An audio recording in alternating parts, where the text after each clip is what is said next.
All right, welcome everyone. Thank you for joining us tonight. My name is Erin Griffin. I use she, her pronouns, and I am the Youth Climate Program Manager at the Wild Center. And I have the pleasure tonight of facilitating tonight's panel.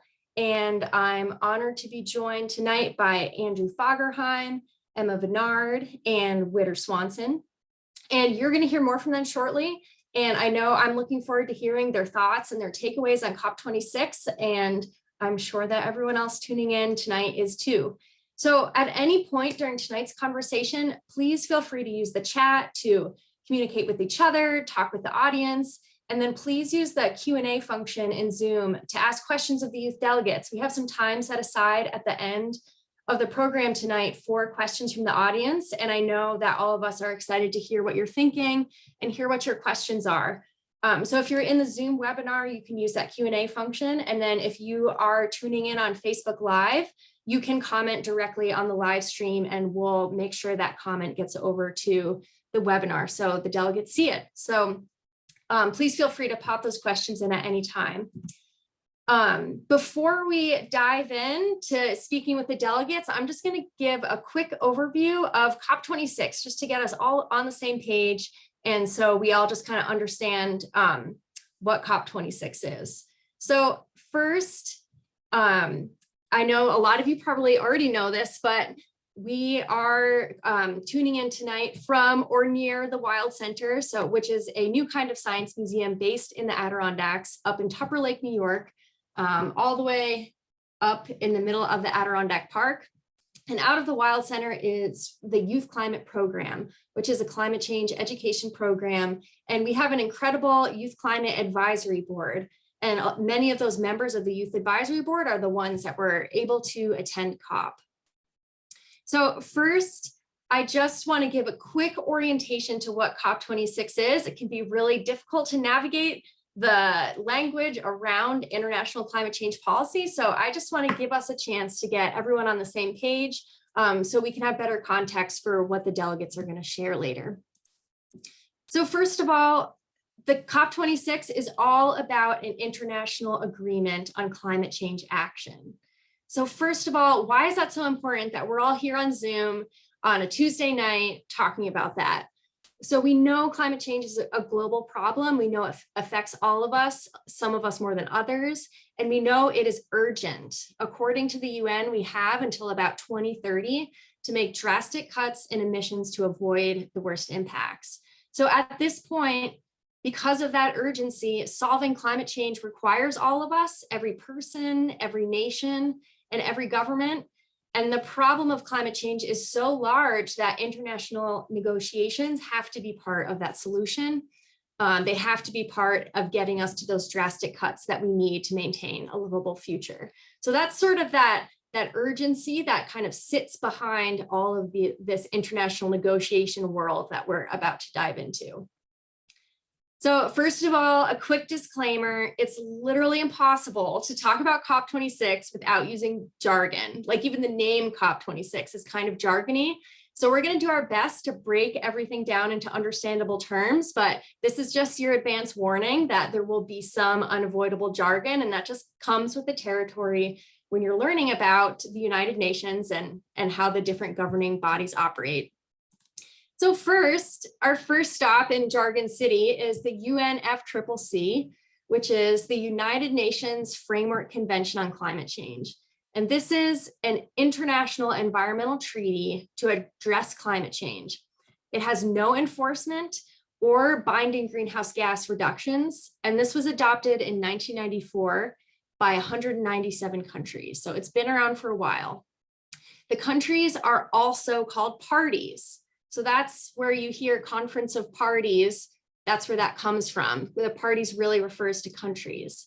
So that framework provides opportunity for more specific treaties, which are called protocols or agreements to be negotiated.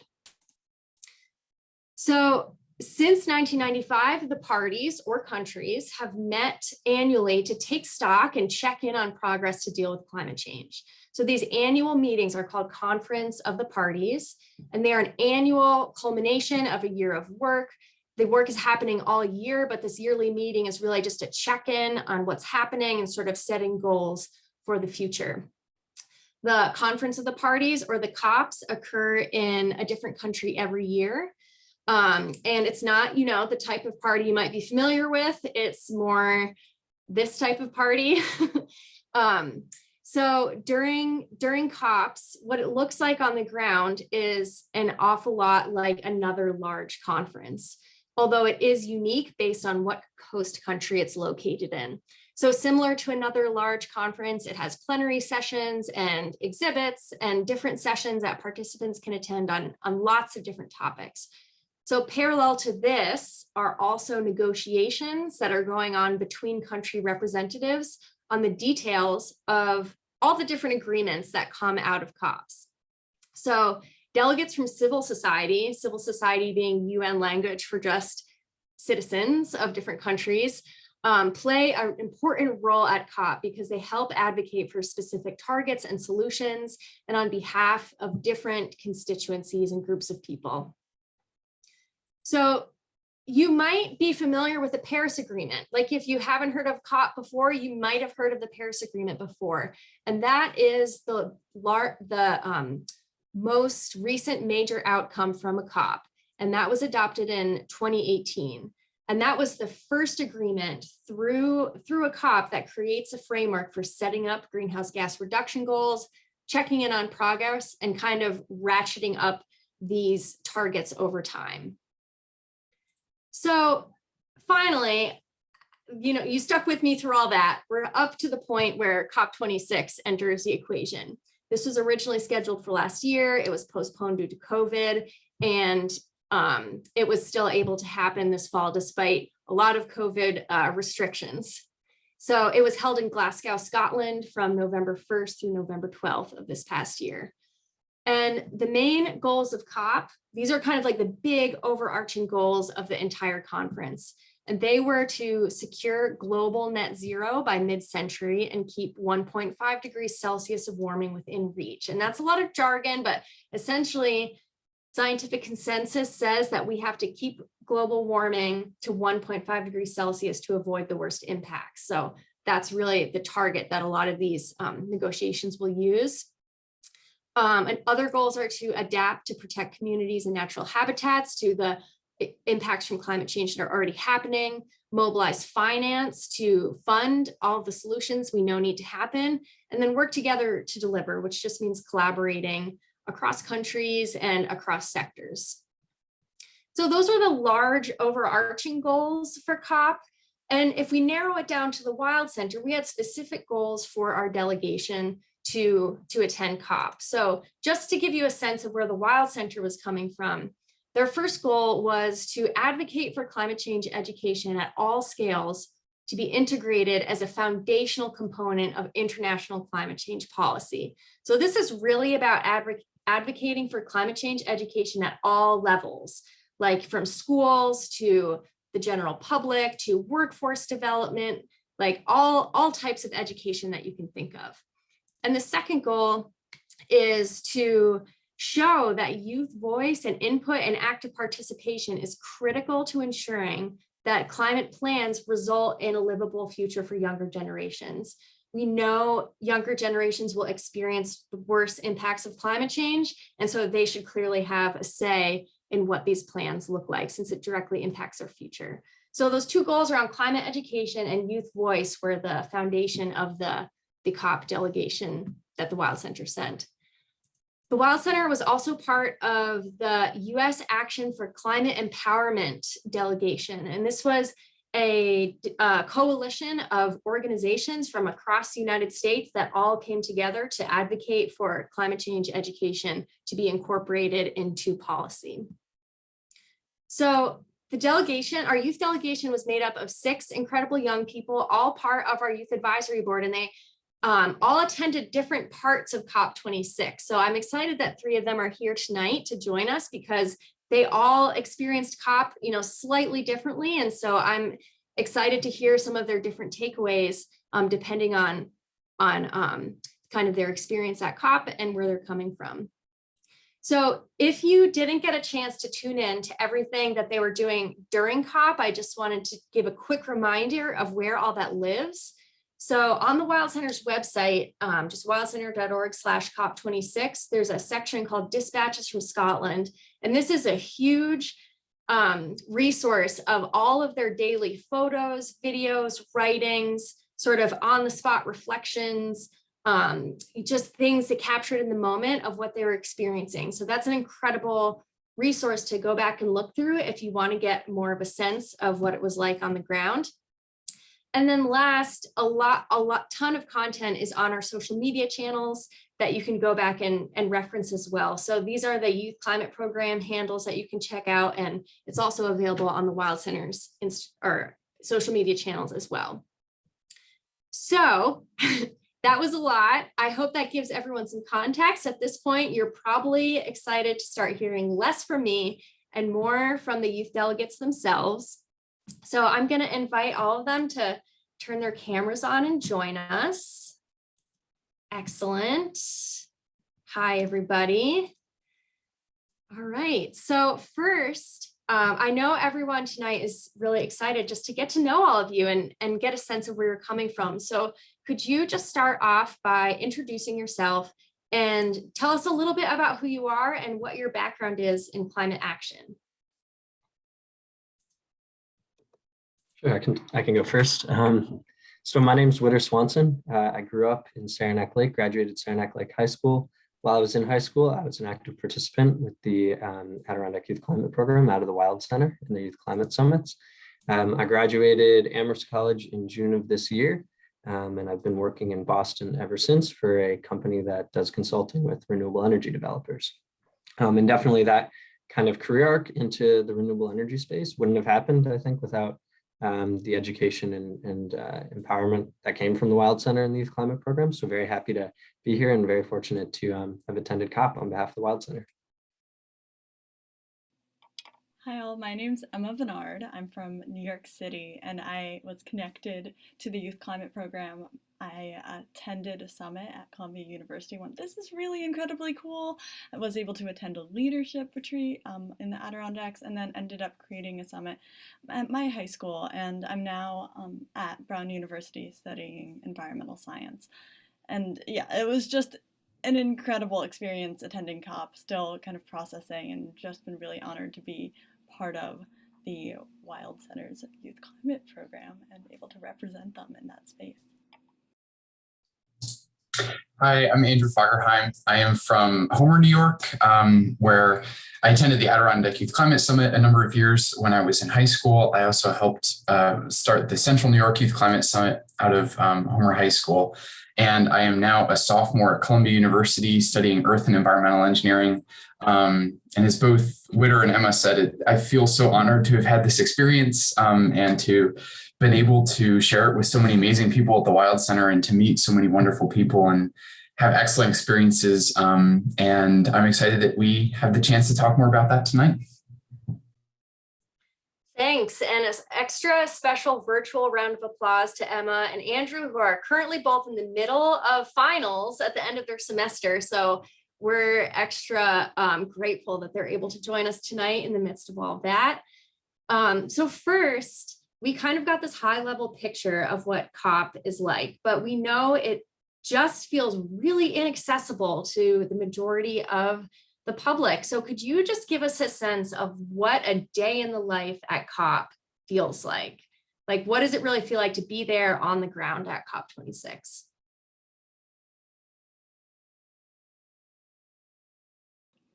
I'm happy to go. So I think there were differences in the 2 weeks. The first week was a lot more events. The second week was a lot more, I think, overall trying to really get into those negotiations and put our observer badges to good use. So I was part of week 2, what that looked like, waking up every morning, COVID test, right? Get some coffee, getting to the venue. And really, it was quite emergent because negotiations, which for the most part took place in the afternoon and evening, we would learn what the negotiations were day of. So there was kind of a moment of going to the constituency meetings, which are meetings. We went to the youth constituency, learning about what youth delegates were up to. I also attended the gender constituency, but also just trying to kind of map out, okay, what events are happening today? What's the presidency theme, which is the overall theme of that day, and what are some negotiations that could be cool to attend? So what that looked like could vary from day to day. I know one day we did a workshop at the University of Glasgow. Then I went to an event on sexual and reproductive health and rights, while other folks went to an event about public health at the U.S. Climate Action Center. Then we all met up again, and just kind of that type of thing. It was really cool and a little chaotic, and just definitely changing from day to day. Yeah, I think Emma put that really well. It's just every day was so different and so chaotic that's what really made it interesting, is you're experiencing different things every time you step into the conference venue. I think one of the things that made it so overwhelming is there's so many things happening at once. As we've discussed before, there's negotiations happening. There's large plenaries that are happening in some of the larger spaces. There were probably 100 or more different pavilions in a large arena, which are like little booths that either countries or NGOs can pay to set up. And so each one of those had their own separate schedule. And so so many different things to choose from on any given day. And trying to find what was the most interesting or relevant was usually what we try to do in the morning. And then, throughout the morning and afternoon, we would attend a number of different events. Some of us would also present at either pavilions or spaces outside the conference. And then in the evening, when we were all done, we would go to an apartment, have dinner, kind of recap our days, and then try to get a good night's rest for the next day. So it was always packed, but packed with good and important things. Yeah, I'd second everything both Emma and Andrew said. At COP, you have these formal negotiations that we were able to attend as observers from the Wild Center, but as Andrew mentioned, there's all these pavilions in this other space, what Aaron referred to as civil society happening. And one of the intentions of that is to build capacity for, institutions, educational institutions, different companies, to build capacity to maybe pressure decision makers. And so, we were presenting in that space. We were also doing that kind of building capacity. We were meeting with potential allies, potential partners. We met with the Columbia Climate School, and we met with an organization from Bangladesh, and we met a variety of people who could strengthen our work, and maybe we could strengthen their work. And it was very strange sometimes walking into this environment. You go through like 4 levels of security, you do the COVID tests, and then you're in there, and you sometimes just like bump into these very like famous or influential people, and it's just like they walk by you, and you're like, oh, well, that was, the minister from Finland or something like that. Usually you could tell because they had a bunch of police or like bodyguards around them if they walked by. But that was like an interesting thing to notice when you're in the environment. Yeah. Thanks. And just so folks listening know, the Wild Center delegation was badged for the blue zone of COP, which is the space where the negotiations are actually taking place. So when they're talking about levels of security, a lot of that is to access that blue zone. And the Wild Center was one of only 2 museums from around the world that was badged to have access to the blue zone. So it's certainly an exclusive space and something that's an incredible privilege to have access to. And it's also where all the delegates were able to listen in to these different negotiations. So thanks to all of you for sharing that. I'm sure that folks tuning in have heard a lot of different things about the outcomes of COP26, whether that's sort of what different groups from civil society are saying about the outcomes, about what politicians are saying about the outcomes. There's a lot of different folks telling stories about the outcomes of COP and what that means, and sort of the role of COP in climate action. And I'm wondering what your main takeaways are as folks who have attended COP and were there on the ground and saw these stories playing out on the ground. I'm wondering what your main takeaways from COP were. I think one thing that was big for me is trying to think about like what the intentions of COP are and maybe some of its shortfalls. And something that emerged for me that's really important about COP is really the narrative that emerges from it. in terms of the media or like what people hear about it and the attention that it brings. Because on one hand, you have these negotiations that have their own effects, but then you also have this massive attention globally on the topic of climate change. And I think that's a really crucial part of what happens at COP. And that's not something I came into it really thinking about. And so, you see these people with press badges from all over the world, and then they're bringing back that story to their communities, to their nations. And that's kind of the medium through which people understand COP. And I think that aspect wasn't as clear to me how important that can be in terms of building pressure on decision makers to maintain their commitments, right? Because they make all these commitments at the conference. Yeah, just to add to what Witter was saying, I think another big takeaway for me was a lot of the inequities around COP, both in general and specifically this year. As Aaron mentioned, it's very difficult to get into the blue zone. It's a difficult process for an organization to go through in terms of time and resources. And many organizations don't have the ability to do that, and many people don't have access to an organization who can do it on their behalf. There was also specific difficulties this year around inequities with the COVID vaccine and testing, with access to quarantine housing, difficulties with cost and travel. So all these things made it continually dominated by the global north as it has been in the past. And so I think that was an interesting takeaway, knowing that we had a position of privilege and considering how we were to use it effectively. And also, as Witter mentioned, just echoing the role that civil society plays in both actually advocating for sustainable development and doing the work in their communities, but also to put pressure on decision makers to do the same from their positions of power. Yeah, I completely agree with what you both said, but just from a very vague kind of looking in at COP, what main takeaway? I think COP26 failed. I think that is an important thing to emphasize. You can say whatever metrics you want to use, but the main reason is that it's the 26th COP. We shouldn't still be doing this.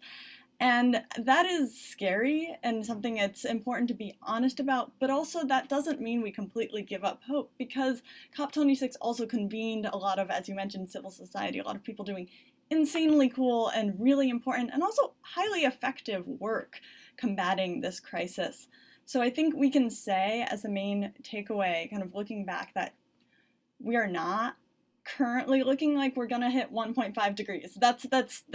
We need to do more to get there. There wasn't the $100 billion per year of promised adaptation finance that was promised back at COP15. That still hasn't been mobilized. Also, loss and damage, which is financing for countries and people who are currently feeling the impacts of climate change. There's still no financing for that, which was something we really focused on at this COP. And there's a lot of outrage that there's still no financing for that. So we can say on all these metrics that COP26 failed, but there's still a lot of work that's happening, and I think it can be a reason. I know Witter shared an article about this actually happening on a local scale, but it can be a reason to push local action, saying, look, there wasn't a big silver bullet solution that came from world leaders convening. So that makes all this individual and local action all the more important. So I don't know, I think not gonna sugarcoat what happened, but that might be frightening, but is still really empowering. Yeah, thank you. And thanks to all of you for just attempting to communicate the nuance of what happened at COP26. I know it's so, it's just complicated. Like, it's hard to really wrap up in a succinct way, and you all are doing an amazing job at that. So also, and you've kind of alluded to all of this as you've been talking, you are in a place where you're surrounded by people from all over the world, and you're hearing so many different stories about how people are being impacted by climate change. And I'm curious, as you move throughout COP, as you were meeting these different people, as you were witnessing negotiations, what were the things that moved you the most? What was the thing that really stuck with you sort of emotionally as something that moved you during COP26? I think something that was very moving was we had the opportunity, I think all of us in different contexts, to hear these first-person narratives from people really all over the world speaking about how climate change was currently impacting them. And so the specific example that keeps coming back to me is we spoke with an organization from Bangladesh who was talking about hundreds of thousands, millions of people who live in an area where now they have to move their entire families, their communities, at much faster rates than they've ever had to before because of increased flooding. It's something they notice. It's something that we can track. We can see how the increased flooding is happening at faster rates. And just hearing how distinctly that has changed their lives, I think was very moving. And particularly Emma and Andrew, I think you guys both mentioned the kind of inequities at COP in terms of representation, particularly for smaller island nations who are really discussing what's going to happen to their nation once the land is underwater. And hearing that kind of concern, I found very moving. Yeah, I think Witter put that really well. Especially one moment that was really impactful on the last day that we attended COP, so the Friday when negotiations were supposed to end, they ended up ending the next day. There was a people's plenary, so all the different constituencies, that means youth, that means women, that means farmers, had one person who was able to speak on behalf of their constituency, oh my goodness, and share their own story, but also kind of the story they wanted to share on behalf of that larger group, which was really powerful, and one that just really kind of, I think, shook everyone there and was really intense and beautiful, was the story from the Indigenous constituency. And it was from this young woman who was talking about really the overlap between colonialism and climate change in her country, which is Canada. And just, I think, really connecting the dots and showing that climate change is part of this longer history of oppression and of colonization is really important. And yeah, that just, her words really stuck with me and were, yeah, really powerful. Yeah, I think there's a quote that I saw on a mural actually on the side of a building that I can't get out of my head, and it's been like framing my entire thoughts around COP. It says, "Yes, today we're in love, aren't we, with the whole splintering city?" And it just made me think how we're so stuck on these systems and solutions that are harmful to people, and yet they're what we know and they're what's comfortable, and it's hard to see them go. And it's that whole sort of idea that, we can't let go what's harming us, that Witter and Emma both, described that we saw in a variety of different ways from people who are facing this on the ground and so urgently. And I think that that tension is what has stuck with me the most, and what I continually think about. Thanks to all of you, and the details in all of your responses are sticking with me now. I feel like those little moments are really helpful in sort of helping all of us feel what it was like to be there. Like this one thing I saw in the building, this one thing I heard somebody say, like those are the types of things where I feel like you get a sense of the energy from being in that space with so many people. So thank you for sharing. So again, I mentioned this before, but COP26 is hard to make relevant to your day-to-day life, I think, as someone who just is going about their daily life anywhere in the world. You're going to work, you're dealing with the things you need to do every day.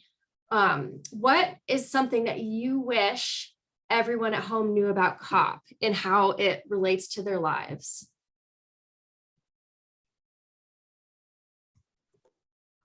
Yeah, I guess one thing that I'll say, and I think I said this on when we did our Facebook Live too, and it connects to what I was talking about, is in terms of like the narrative that emerges out of COP, and that I think is really important. So one thing I think is very important for people to understand about COP and to take away from COP is that commitments only matter if they're held, right? A lot of nations at these conferences will have big flashy press conferences they'll make commitments like Emma noted at the last, let's see, COP 2015 Paris, developed nations, so wealthier nations, committed to reaching $100 billion annually in finance for developing nations to help them adapt to climate change, to decarbonize. And the developed nations didn't hit that goal. They mobilized finance, but they didn't hit that goal. I think they'll hit it in like 2023 or something like that. And that's not good enough, right? And so it's one of those things where commitment only matters if it's followed through on.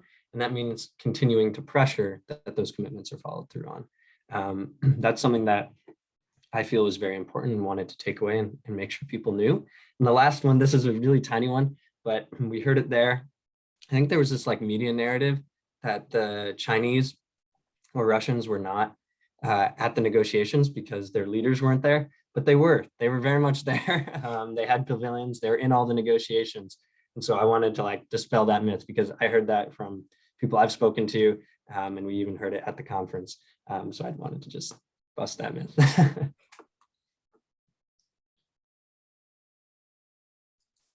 Yeah, I completely agree with what Witter said. And I think the really important thing to remember is the way we keep governments and decision makers accountable is through the work that we do as members of civil society. It's the role of museums to continually tell stories in the science of how climate change affects us. We heard from artists and filmmakers and writers who are doing this through their artistic work. I met researchers and scientists who are doing this through developing mechanisms for accountability in their research. And I think the important thing, as I said, to remember is like whatever field you're in, it is part of your job, part of your role, part of your both responsibility and ability to continually make sure that we elevate the topic of climate change and make sure to keep our governments accountable. And that's something that we have the ability to do in the communities and the spaces and the places that we're in our everyday lives. Yeah, I agree with so much of what you both said. I think going to what the media covered about COP, I think, first of all, a lot of jargon, as Erin said. It becomes really inaccessible really quickly, but there was a lot about the World Leaders Summit at the beginning of COP, a lot of pictures of, Biden hanging out, and just a lot of emphasis on the methane agreement and the deforestation agreement. And that was kind of what we got, a lot of it. But I know Witter spent a lot of time tracking the Beyond Oil and Gas Alliance, which was something really cool that came out of COP that's actually really serious commitments to stop extracting fossil fuels. It's a smaller group of countries that signed on to this commitment, but really cool. And I think also something that I really want to emphasize is that people, yes, there were smaller things that came out that were really serious out of COP that were really important, but for the most part, people were angry in a good way. And that's not necessarily something you can convey in news really well, but there was a good anger that was going on because people are losing their lives. And that is not something that the pace of these negotiations kind of addresses in a way that scales. And I think there was a lot of convening, capacity building of these different civil society organizations and people doing this work, which is really incredible. And I think that was conveyed, and I'm seeing some about it in the chat right now, in the People's Plenary and then the walkout that occurred after that. And I'm glad it showed up in some media coverage, but I really wish there was more coverage of that walkout and the fact that so many people just left the blue zone, left COP in that moment, in that statement of protest. And that's happened at past COPs before, but this was a really big one. So that was really exciting. And I think a coordinated show of people who are doing this real work. We are organized. We are going to make change. We are going to take action, but also we are not satisfied with what came out of this agreement. Thanks. It's really fascinating to hear just the difference between what we've seen in the media and what your experience was on the ground, and kind of how those priorities aren't necessarily the same. Like the priorities you experienced at COP is not necessarily what the media picked up on. So it's really interesting to hear. I have one more question for the panelists, and then we have time to answer questions from the audience. So I see there's a few questions coming in. Those are great. If you have more, now's the time to put them in. And if you're watching on Facebook Live too, feel free to comment on Facebook and we can make sure to get those questions to the panelists. So for one more question before we turn it over to those others. So when you're in Glasgow, you are surrounded by thousands of people as committed to climate action as you were. And I'm sure for so many people there, this is the first time you've been in such a big crowd in this sort of big communal collective event in a long time because of the pandemic. So, and we know there's a lot of energy that comes out of bringing a lot of people together who really care about the same thing. So how have you kind of thought about taking that energy home with you to your schools, to where you work, to your communities, to kind of share that energy with other people in hopes of generating more interest in climate action? I think it's kind of the joint thing that we've all sort of touched on of, this is scary, this is not enough, but that emphasizes just how important the work you're doing at home is. So it's this kind of weird balance of scare people, but also empower people, right? So really just emphasizing kind of whether you're involved with climate action directly or you're doing work that is pertaining to health or gender justice or racial justice, you're really involved in this work, and all of that contributes to climate action. But also, if you're not involved, now's not the time to sit back and watch. This is, first of all, a really important movement to be part of, and even if you don't know how, climate change impacts everything, so there's a space for you. But also, it's a really incredible movement to be a part of. So many incredibly powerful people, and I think there's just so much that needs to be done and so much that we will do in the coming years, so that's exciting. So yes, I think definitely the joint scare people, but also tell them that they can do really good work is what I'm hoping I'm doing. So yes.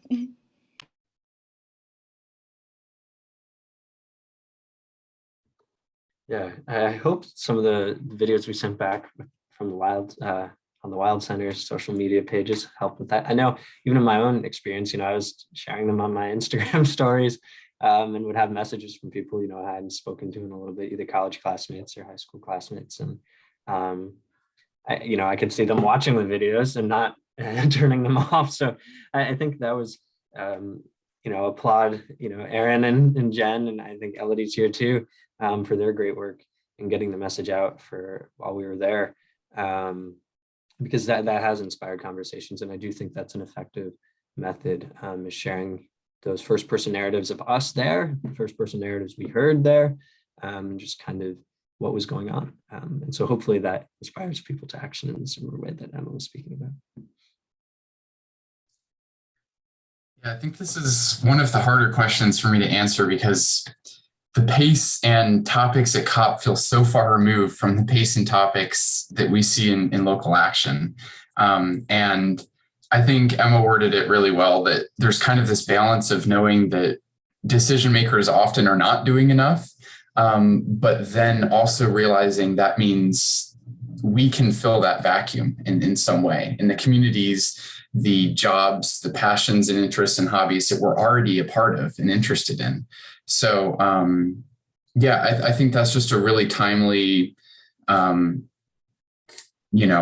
question for you to think through is, what sort of things are you interested in? How do they intersect with climate? And what influence do you have in your community to make a difference? Because that's truly how we put pressure on decision makers and how we can, see these larger global changes is when we start to implement them where we are and where we live. Excellent, thank you. And I've heard just from a lot of your responses today, a real invitation to everyone to kind of figure out what that role is for you in the climate movement. Whether you're listening tonight or whether you're watching this after the fact, there's work out there to be done, and it's kind of up to all of us to figure out what that overlap of our skills and our interests and our influences in climate. So everyone listening tonight is invited to join. Okay, so we're gonna switch over to questions from the audience. So there's quite a few that have come in. So there's a question from Brock asking about the negotiations or sessions. I think there's a couple things going on in this question. So Brock said, which were the negotiations or sessions you participated in where you could advocate for your education goals? So I think we'll do that question. And I think part of that question too also gets at like, what was your role when you were observing the negotiations? Like, how did you, as someone badged for the Blue Zone, participate in the negotiations? I think that might help clarify some of that as well. Yeah. Oh, go ahead, Andrew. Okay. I can just start with some of the things that we did during week 1, and then Emma and Witter were both in week 2. We were able to attend the Action for Climate Empowerment negotiations, at least a few of them, during the first week, which, as Erin mentioned, is about education, empowerment, and engagement across all levels of society for climate change. And when you're in a negotiation, and you're not representing an official constituency, there's no way for you to actually speak or make your voice heard. That is only for parties or constituencies. So your role there is to listen and kind of translate the information that you're hearing there to your constituent, to people back home that are listening to you. And you can also have the ability to influence policymakers outside of those sessions too, based on the things that you're hearing. So that was some of the negotiations we heard during the first week. Members of our team also presented at the U.S. Climate Action Center, which is one of the pavilions sponsored by various NGOs around the U.S. I spoke at the Water Pavilion with another young person from the Wild Centers delegation. And I believe both of those, a few of those videos are on our website as well. So if you're interested in tuning into seeing any of those talks, the link should be posted there. Yeah, and just to add a little bit on top of what Andrew said, one of the methods that people from the Wild Center, young people from the Wild Center, but also just young people at COP could kind of advocate for youth inclusion and education were through these constituencies that Emma mentioned earlier. So there's a variety of constituencies. In the youth constituency, what they do is they call them bilaterals. They have meetings with decision makers, with policymakers, with different nations, and they'll reach out to members of the constituency if they'd like to attend. And so, for example, my brother Silas, he's not on the call, but he was at COP for the first week. He was able to attend one of those with the International Energy Agency, which is just this massive organization. And so it was a group of young people, Silas included, speaking to decision makers at a very large organization about the importance of youth and education as part of that. I know the question was specific to education, but I think all of those examples that Andrew mentioned are very crucial. And there were opportunities to kind of talk about education and the importance of education in a lot of different forms. Like each person you meet, we say we're from the Wild Center and what we do. So yeah.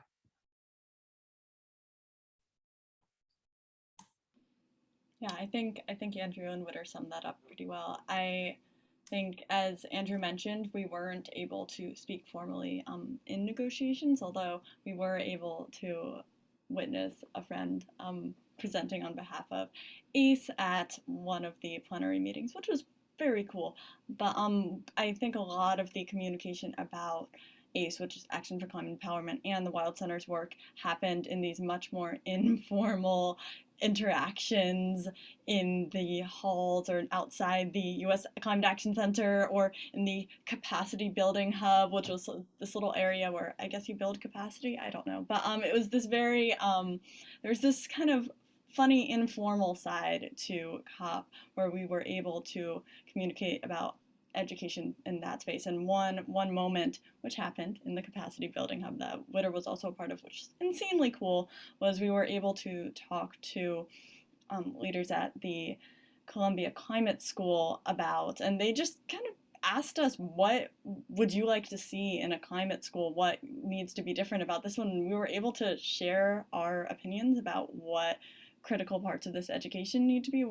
An emphasis was including non-traditional forms of knowledge in that curriculum. And it was just really this crazy moment of sitting on the ground in a circle in this hallway talking with Alex Halliday. And it was I really I think there was this funny informal side too, so it wasn't always in the context of formal negotiations. Thanks, that was super helpful. And I saw that Andrew posted a link to the live stream page on the Wild Center's website in the chat. So some of these talks that they're referencing, several of those are archived there. So feel free to watch those if you want to hear more about what the delegates are talking about. So a question that came in from Facebook is, so now that you're back home, do you find yourselves more optimistic or less optimistic about reaching climate goals? All right. Tough one. I saw that pop up, and I've been thinking about it because it's such a good question. I'm not sure who asked it.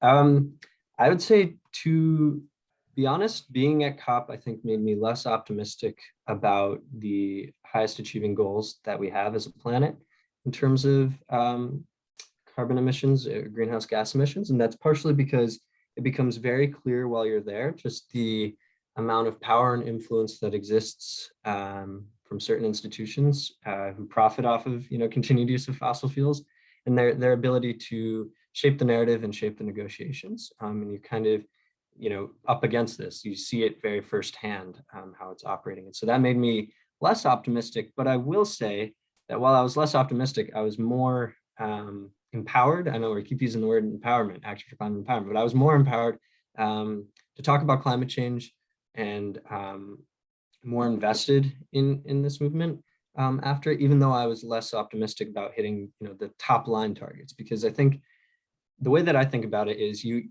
miss the target, you fail the target.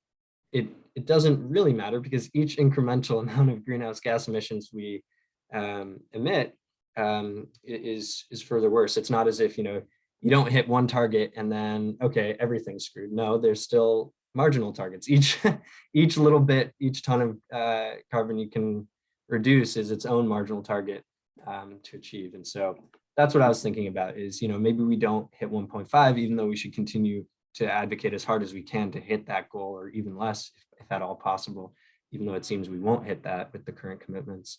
And I think I summed it up. I'm not going to keep rambling. Yeah.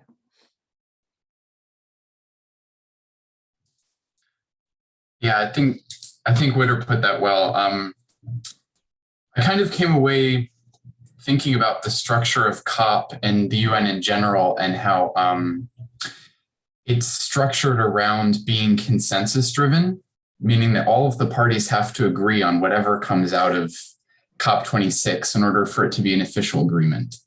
And there seem to be serious limitations around what's possible when you're in a consensus driven model, because there are very real divisions around what people think is possible and what people think should be done. And some of them are legitimate and some of them probably aren't.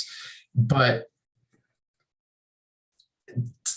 because of that, I think I do come away increasingly cynical about these sort of global agreements and how far they can get us, at least in the short term.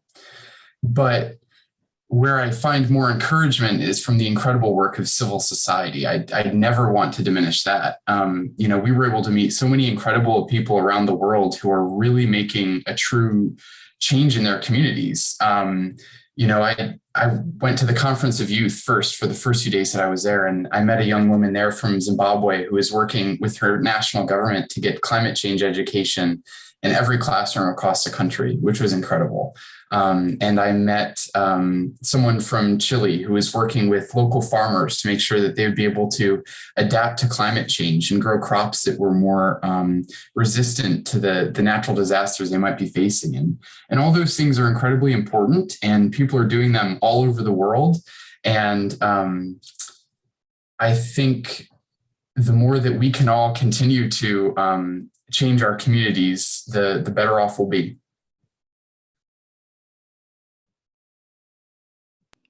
Yeah, I think I don't have much to add to that, but I really, really aligned with what Witter originally said, that no, not more optimistic after that. I think I went into COP perhaps naively optimistic. I kind of envisioned myself working at the UN at some point in time, and really had a reality check of, oh, this is not enough. This is not necessarily a system I need to be part of. But I think there's, as Andrew put it, there's just so much more going on. And also, as Wouter said, these tipping points we talk about are, I think, kind of a social construct, because when islands are going underwater, when nations are going underwater, we are past the tipping point. So every little bit counts. Every little bit means lives saved. And so I think we're past a lot of goals. We were born past the point of no return, but I think every little bit counts. So it doesn't mean not optimistic and we stop fighting, we give up, go try to find a place that won't be impacted by climate change. It means that, like, we have all the more to fight for. So I think it's, once again, a weird both and I think both of you articulated it so well.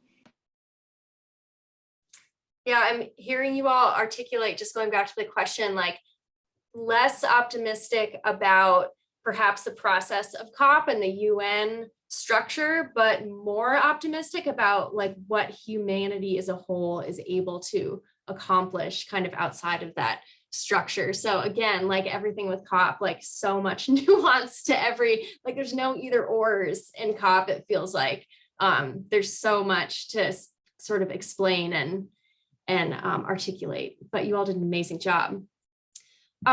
So another question that came in on Facebook, and of course we have to ask this one because we are the Youth Climate Program and we work with so many amazing young people doing climate action work all around the world. What advice do you have for young people looking to take on leadership roles in the climate space within their communities? And I know all of you are very experienced in this, so I'm sure you'll have really good advice.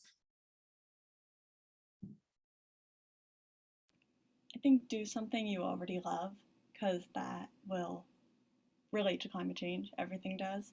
And also really try to find a good support system. No one can do any of this work alone. So find like an intergenerational group of people doing this work, so you can have support from adults who've been in this fight forever and know what hasn't worked in the past, and you have support from youth who are really, you know, hopeful about this and fighting for it. So yeah, that's, I think, my advice. And I think every little bit counts. It's really easy to get discouraged that, oh, your high school bake sale only raised however much money and that's not enough to take on this crisis, but it's so big that everything is important. So that's my bit.